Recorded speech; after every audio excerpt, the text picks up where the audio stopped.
Good morning, everyone. Welcome to another instance of our WISE workshops. And today we're going to be talking about funding for graduate school. Okay. My name is Edgar, and I'm a graduate diversity officer for the Office of Graduate Division here on campus. I am really excited to see a lot of you joining us this morning, and hopefully a few of us joined me last week in our graduate school workshop that we had. Today we're going to talk about funding, different sources of money for graduate school. So let's get started. Thank you, IDEA, as well, for inviting us. Okay. So I just want to remind you that this session has been recorded. This is again my name and my contact. So let's get started with talking about the different costs of attendance for graduate school and how these costs will depend on different factors. Okay, so when considering graduate school, we got to think about how much program costs. It just depends on different factors and on the different aspects of the program. We're going to talk about more specifics about these. So the first thing I want to talk about and how costs will depend from each graduate program. The first factor is profit versus non-for-profit schools. So you would find different costs for different programs based on these two different institutions. So profit institutions, their business is to make money, right? They're making a profit. They're giving priority to that. And they're offering a service, which is in this case is they're offering education, right? So they're offering you a master's program that might be online or that might be in person, but these are profit institutions. There's nothing wrong with these institutions. There's actually great programs, and we have good universities like that in San Diego and in California. But I just want you to understand that they're there for making money, right? The non-for-profit institutions, their priority is to serve the students' interests, right? To create an environment where students succeed and complete their degrees. And also, their main focus is to offer a quality education for students, right? So they're not in the business of making money, they're in the business of, students and education. So these are the main differences. Examples of profit versus non-for-profit, I would say, although National University, for example, has been a profit institution, it has been moving more towards the non-for-profit, or I guess like that model. But that could be one example. The non-for-profit obviously is the school that you attend currently, or other universities across California and the nation that are either private or public, right? So, and we'll talk about those two in a minute. Another factor that influences the cost of graduate education is the format of the program, right? So you can think of a graduate program that might be online, that might be on campus, or that might be a hybrid. So usually online programs might cost a little more because of the convenience aspect of it, but that just has been recently true because in the past online programs used to be cheaper. Also, I invite you to consider transportation, parking, and other types of expenses when thinking about an online versus an on-campus program, that although an online program might be a little more expensive, maybe you will be saving because you won't have to be driving to campus or parking or buying other supplies that are needed for your lab or for other aspects of that particular program. Okay. Let's consider also other costs and fees that are associated with the programs. Application fees. So every time you apply for a graduate program, there's an application fee associated with it. Typically, they go for around $100 each application, but it varies, right, from institution to institution. Tests, right? So in order to go to graduate school, you have to take the GRE test, for example, or for other programs, the GMAT, like the business programs, they have to take this test. And these takes, you know, these tests are actually expensive, and there's a fee associated with them. Other miscellaneous processing fees, and that might be like maybe processing your transcripts, or other, mailing them, just things that are just miscellaneous, that might be associated with it. Fees associated with the prerequisite coursework. So basically, there might be some master's programs where you have to have a certain course for you to be admitted into the program, and you have to spend money to get that prerequisite coursework done, right? The other one is student fees. So these student fees are every university. They might be looking at a different amount, but they all have a particular fee associated with them. Also, books, right? These are all books and supplies are also other things that you might want to consider. Also, when looking at costs of a particular graduate program, the institution heritage and prestige might be something that influences the cost, right? So prestigious schools typically come with a high price tag, but the heritage and the network that come with them might open more doors for you and create opportunities for you, right? So institutions like Harvard, Stanford, just, very prestigious schools that have expensive graduate programs, you might be benefiting from their network opportunities, or just simply the prestige that comes with them. Although these are good options and they're also expensive options, this might not be something critical in your industry that you need to pursue. So necessarily, because an institution might be prestigious, that doesn't mean that for you and for your career might be something important for you to have. And again, there's plenty of options out there as well. Something that might influence costs for graduate school is credit transfers. So schools sometimes consider your work experience and your previous master level work, or any other professional credentials that you might have, to give you credit, like course credit for your experience. So that might reduce the number of courses that you need to take for your master's program or for your doctoral program, and it might also reduce the length of the program, of the program. So basically, instead of doing a 2-year program, you might be doing, I'll be looking at something like a year and a half, right? So that is something to consider. That's something that you would need to consult with the particular academic department and institution to see if they will be, what are their credit transfer policies. Okay, another factor to consider when looking at cost of different programs in graduate school is the type of program that you're interested in. So the area of study influences the costs directly. Some might have more coursework to do. You might need to consider costs for programs that are longer, that take more time to complete. And you might also consider the fact that if your area of study is something very specific that might not be offered at a lot of schools, it might come with a premium cost if you're interested in a particular program that might be not very common or popular. Other factors to consider is the length of the program, obviously. So if you're looking at a 2 versus a 3-year master's program, or completing your doctoral program from anywhere from 5 to 7 years, so it depends on that, on how much you're also going to be spending.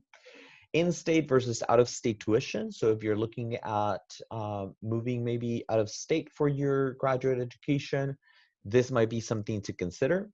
And then what kind of institution you are interested in, public or private, right?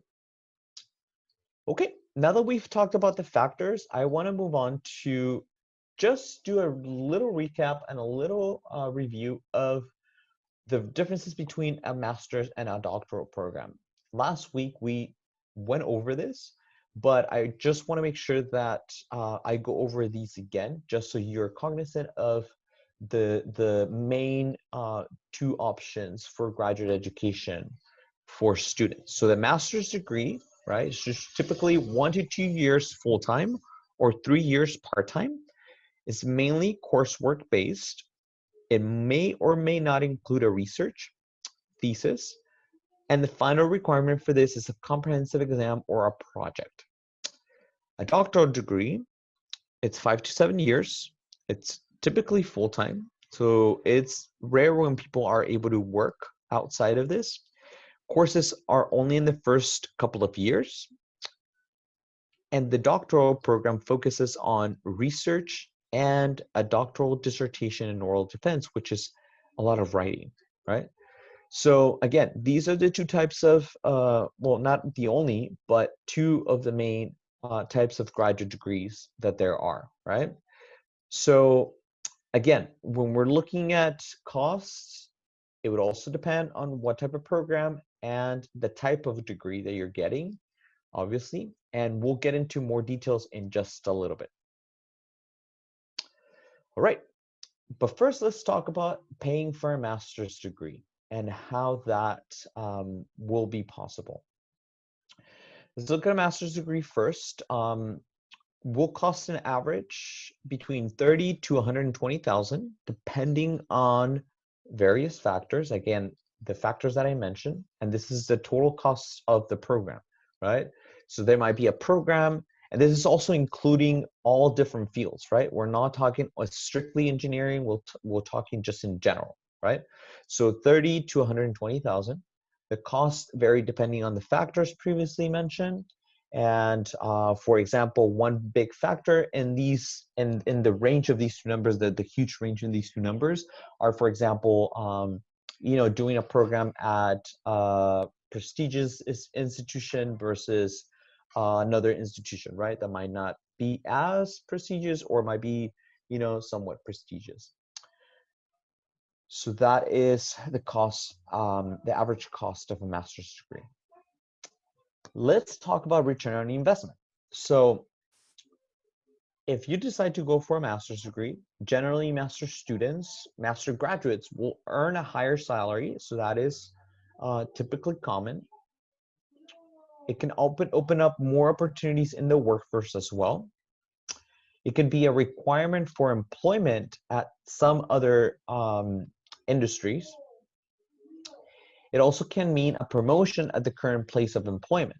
So typically, if an individual is working at a particular company or lab or any other place of work, they can sometimes be invited to pursue a master's program because it might come with a promotion and getting ahead in their career, maybe getting a more senior position, you know, in the ladder of positions at that particular place. The last bullet point here, return on investment adds impact to a resume. If getting a degree from a prestigious institution, if you didn't already on your bachelor's. So in your case, that you're all UC San Diego students, this is a prestigious institution, you're getting a degree. So again, you can gauge there whether you want to go back and maybe pursue a degree at another prestigious institution to add even more impact to your resume. So all of these are return on investment ideas and things that I want you to consider. Also, I forgot to mention, so as we're going through these slides, if you think of anything, please write it up on the Q&A section, and then I'll answer them at the end, okay? But I just don't want you to miss the opportunity to put your question out there if you're thinking of something as we're going through the slides. These are the median earnings for someone who has a master's degree. median annual earnings of full-time year-round workers ages 25 to 34. It's always good to just visualize data. And therefore, I always put these kinds of graphs for you to see. So as you can see all the way to the right of your screen, you can see the master's or higher degree. Typically, they'll start earning, or the median earnings are about 65,000, right? So you can see how that's higher than someone with a bachelor's degree. And this is all data from the U.S. Department of Commerce, the Census Bureau, and the current population survey that they implemented in 2018. All right. So now that we've gone through the master's degree and how much that will cost and what are some of the things to consider for returning investment, let's focus on a doctoral degree, right? So those 5 to 7 years spent in a doctoral degree, typically completing your research, dissertation, and also courses, let's see how much they cost. So doctoral degree starts at about 16,000 a year. Okay, see how I'm not actually giving you averages, or I'm not actually giving you totals per the whole program. I'm telling you starts at about 16,000 a year, right? And this is typical of a UC school, for example. University of California institutions that offer that grant doctoral degrees typically start about 17,000, 18,000, depending on the school. So again, all of these costs will depend on the factors that we previously talked about. Let's talk about return investment. So a doctoral degree opens up an array of different opportunities. Think of the doctoral degree as a terminal degree for your particular field. In this case, for engineering, that is a terminal degree for your particular field. So in this case, you are able to open yourself up for opportunities in many different industries and many different fields with your PhD in engineering. You're going to be earning more than those counterparts who have a master's degree. Think of a PhD also as a requirement for employment. An example, if you want to become a professor at a university or pursue research as a scientist, you have to have a PhD in order to do that. That is a requirement for employment in this case. Definitely a PhD will add the impact to a resume, just telling everybody that you've actually have completed your PhD, that you're now a graduate of a doctoral program.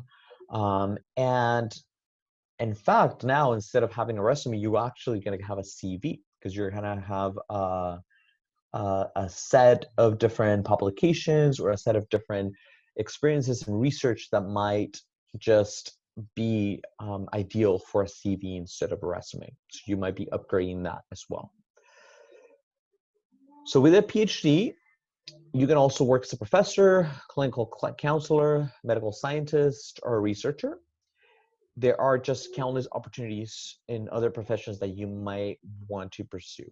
So again, just telling you what you can do with a PhD.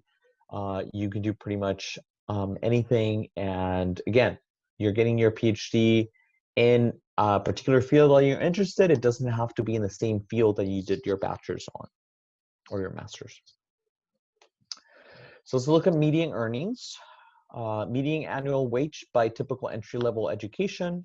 So the top bar that we see right there is doctoral professional degree, and that's typically over $100,000 what people are making their wages, typically there. Data exclude wages of self-employed workers. The sources of U.S. Bureau of Labor Statistics and their Office of Occupational Statistics and Employment Projections.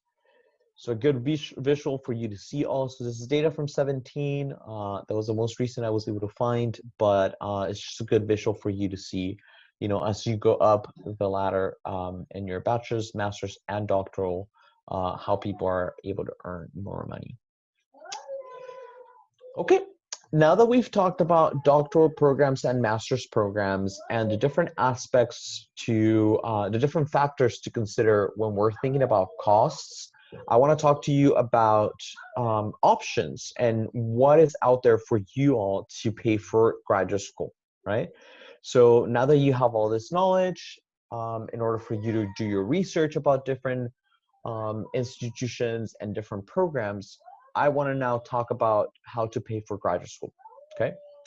So for master's degrees, typically you have options to pay for them through private scholarships, loans, and employer-sponsored options as well.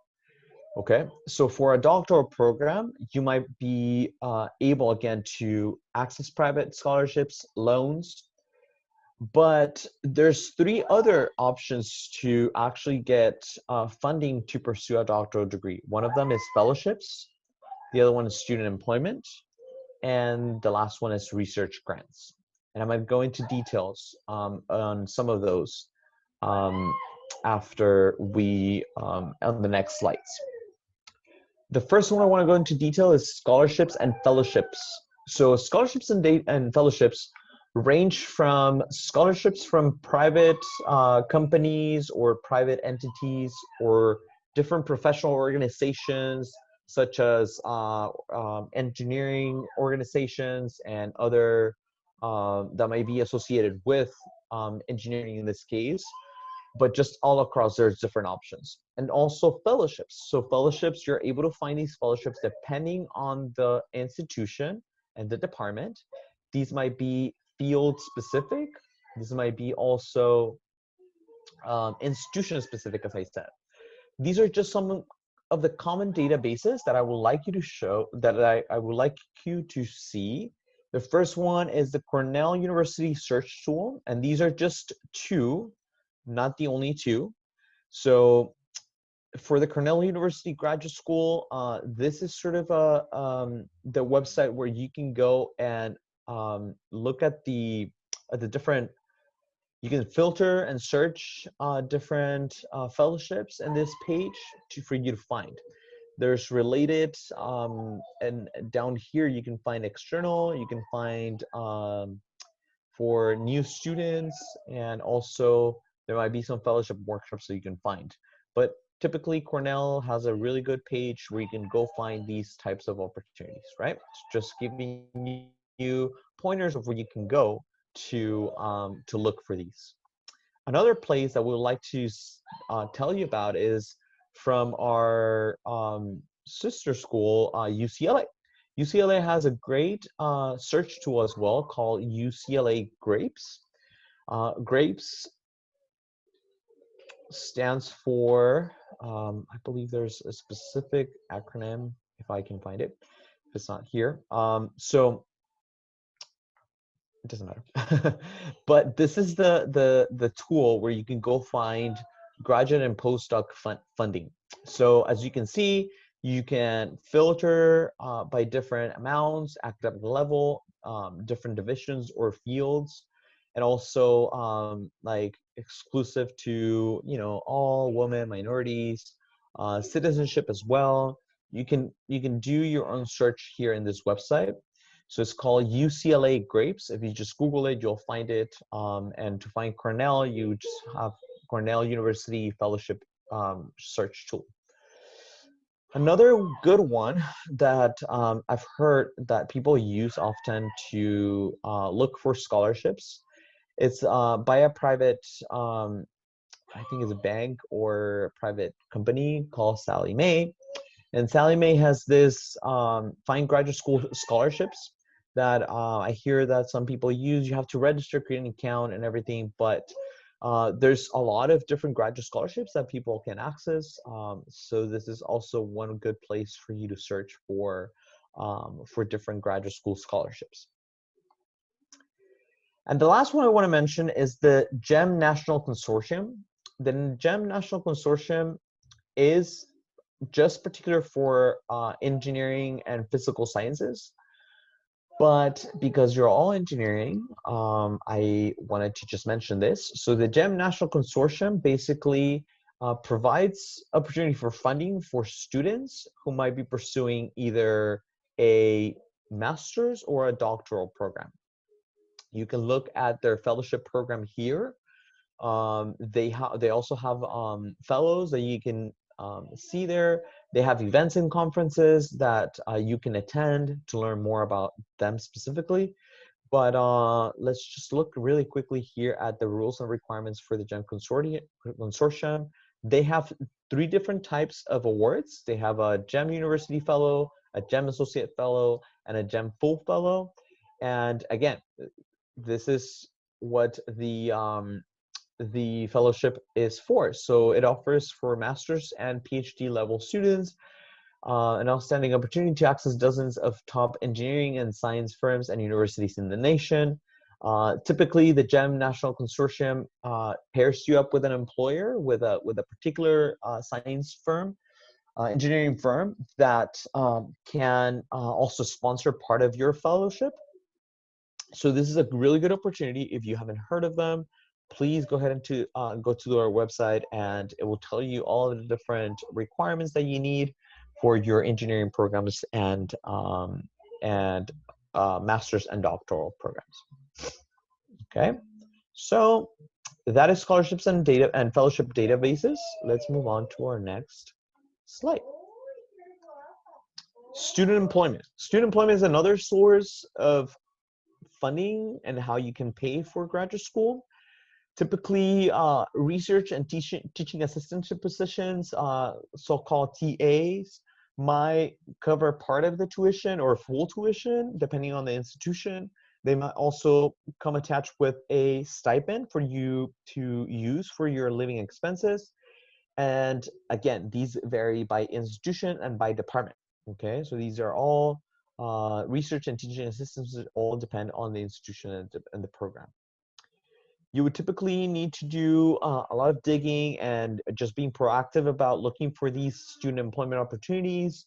Once you get interested in a particular institution or a particular program, I would encourage you to speak to the program administrators, to the coordinators, and ask them what type of student employment options are available in your department, or what other ways of paying for the graduate program are available in your particular program. Doctoral students typically have a better shot at these kinds of opportunities than master's candidates, since they're presumably considering a professorial career. So typically we see a lot more doctoral students getting these TA positions or these research positions because they are interested in a professorial or going into the professorate career, into academia. Okay. Right. So in conclusion, so many believe, and this is a myth, that the standard progression is to go from a bachelor's degree to a master's and then go to a doctoral degree. This is not true. In reality, you can skip a master's, and if you feel like you can go straight to a doctoral degree after your bachelor's, you're qualified to do that, and you will find more opportunities, more funding opportunities in a doctoral program than in a master's. So you might be at the end up paying for a master's rather than not paying so much for a doctoral program. If you're interested in a doctoral program, please strongly consider institutions who are willing to fully fund your degree. And this is just common across the way. This is a very important point of advice that we provide our students. If you're interested in a doctoral program and you apply to 3, 4, 5 different schools, go with the one that is willing to pay you or give you more funding so you don't have to pay out of pocket. Obviously, consider other options and other things and other aspects of the program, but that is a really strong one, the fact that they're paying for your education. Okay. Let me just go back and make sure that I touched on some of these sources of funding. So again, we talked about fellowships, we talked about student employment, we talked about private scholarships. Loans, will you definitely know what those are and what there's options through federal loans and other type of loans. Let me go back and talk about master's degree and the employer-sponsored bullet point here. So for master's degrees, typically, if students are interested in master's program and they're working at a particular company, industry, firm, they can actually ask if there is any tuition reimbursement or any type of tuition assistance, right? So some companies might have some of those programs, and they might be able to pay for some part or your full master's degree. So I would really recommend to ask if you end up working for one of those firms, if they're able to sponsor some of that education for you. And in the side of the doctoral degrees, we didn't talk about research grants. Usually those are, once you're in the doctoral degree, you apply for, and people can, one of the requirements is, do you have done research? And, and they might be specific to the particular institution. But those are also source of funding for you to get more money to attend for your doctoral degree. Okay. So that is all from me. Please connect with the grad division if you would like more information. We have a unit that is strictly for funding and fellowships at our particular school. But I feel like if we can connect you with one of them, if you have any questions about funding, hopefully we can do that. Remember that some of these sources of funding for a graduate program are not going to go through the financial aid office in that particular institution. Some of these actually go through other offices on campus. So that's why I'm mentioning the grad division, because fellowships usually go through the grad division. Student employment also goes through the grad division on campus and the academic program. So again, it's always to keep in mind that financial aid is a good resource at a school that you might be interested in, but also keep in mind the grad division and the academic program department for you to ask questions to. Okay, so again, grad.ucc.edu, that's our website. Keep my email as well if you have any questions. And at this point, I want to answer any questions that you might have. So please, please, please type away in the Q&A, and I can answer those live right now. Okay. So we have one question here. And do PhDs typically have more limited options in industry after graduating compared to master's program graduates? Does having a more advanced degree deter companies from hiring a higher educated, less experienced candidate? This is a really interesting question because I would say it depends. Typically, PhDs, again, you have a bigger array of opportunities, and more doors are going to open for you as a PhD. But you raise a really good point here, because are those companies maybe a little intimidated, or might be, like you said, they might be deterred from actually hiring someone who is higher educated? You know, I don't know. That's a question that it's hard to answer, but it's something important to consider. I feel like PhDs, usually when you go and do a PhD, you have a clear, also a master's, but a PhD, you have a clear path where you want to go. Most individuals go in thinking that they're going to be a professor, going to academia and to research. But I could say, from just hearing a lot of stories from current students, that that's not typically what everybody, ends up doing. Some of them actually go into other fields or other industries. So just thinking about a PhD and maybe the number of options that you can do, it will give you more options, but it could be also true that companies might be a little intimidating. I don't think that's the right word, but it just might be a little, think it twice before hiring a PhD or a higher educated individual for a particular position.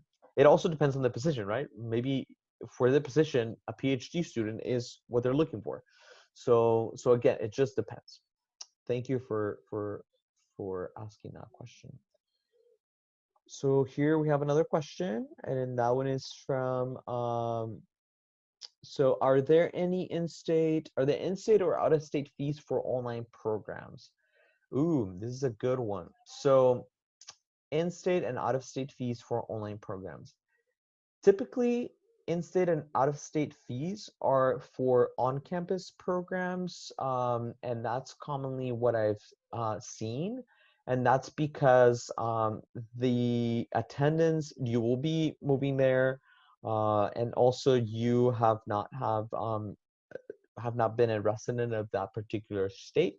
So there is that out-of-state part, which usually you can, once you are in a particular state during a certain number of days or weeks or years, you can then become an in-state, like a resident of that state, and pay in-state tuition. So the in-state versus, apologies, there is a dog passing by right next to my window here. Apologies for that. But the in-state versus out-of-state, typically, again, it could be temporary, it could be a year or two. It just depends on how long it takes you to become a resident of that particular state. But for online programs, I would think it would be the same. It would be in-state versus out-of-state, because that just depends on the program. And when you register for the program, when you apply, whether you're applying as an in-state student or as an out-of-state. I might be wrong here, but that is where my sort of sense is going. It's just that it's going to be the same. Okay, here's another question, and this question is: after receiving a fellowship from a doctoral program, what are some of the best ways to save more money? Could I still apply for other scholarships and grants? You can definitely apply for other scholarships and grants. Definitely is welcome, especially since you're asking about receiving a fellowship. You can definitely look for other options of funding. In this case, scholarships and grants are welcome. So that is fine. And oftentimes, yeah, you might be receiving more money than what you actually need to pay for full tuition, but it's just money for you, right?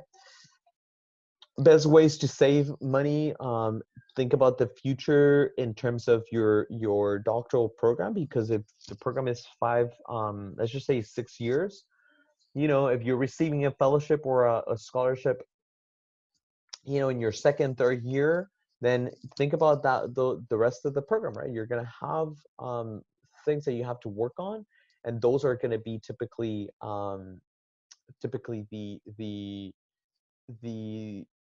the aspects that you have to save for, right? You're going to be writing a dissertation, you're going to be doing research. Oftentimes that research will not pay for itself, you have to pay for it.